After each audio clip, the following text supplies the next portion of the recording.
It is being reported that the Venezuelan gang Tren de Aragua began taking control of apartment buildings in Aurora, Colorado last November.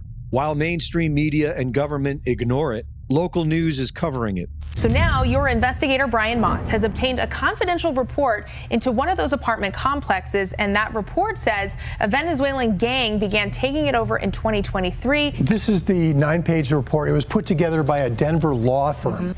They say they were hired to look into the Whispering Pines apartments by the building's lenders.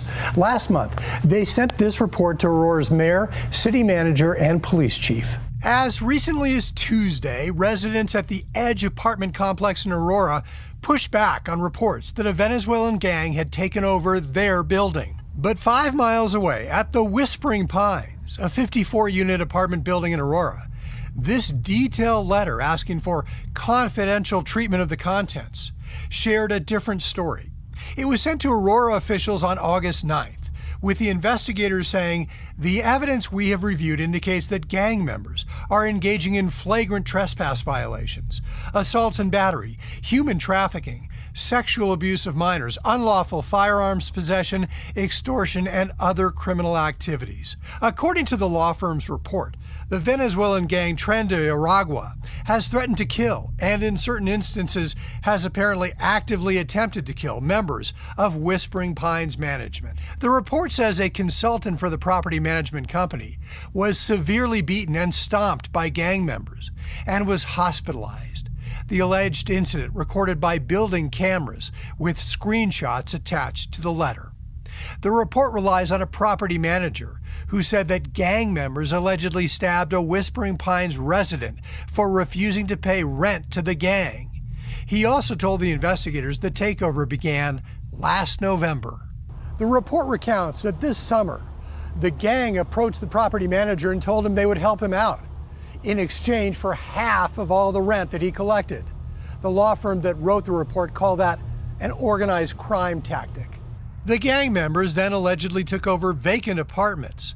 According to the document, moved families into those units and started collecting rent.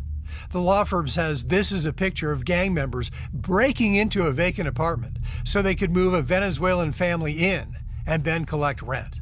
This is our business plan, one gang member told a housekeeper. If he, the property manager, doesn't like it, we'll fill him with bullets. There are reports of this Venezuelan gang in Colorado, Illinois, and Texas. And according to a recent Dr. Phil interview with retired special agent with U.S. Immigration, Victor Avila, this is all being done by design. Venezuela, by the way, has the lowest murder rate ever right now. What does that tell you? Yeah, all the murderers are gone. They're here. Yeah. So is it true that they're emptying prisons? I mean, is this not Cuba all over again? This is not a hearsay. There was a memo by DHS last year admitting that, in fact, they knew that Venezuela's government was emptying their prison and rehabilitation centers or drug centers, releasing them on purpose because they knew with instructions to make, if you were going to get out, you're going to make your way to the U.S. That is not... We're not making that up. That's true. It was reported on, and DHS admitted that was happening. And in fact, it has. El Tren de Aragua is heavily present in our country now. Okay, so you're telling me that DHS has acknowledged that Venezuela, for example, is emptying their prisons and their rehabilitation centers with the understanding you get out if you leave here and go to the United States? Yes. And DHS has, in writing, said, we know that's happening. We know they're coming here. We're processing them in and have no idea where they are. Correct. How many people are we talking about? Millions. And just Venezuela alone. Reporting for InfoWars, this is Greg Reese.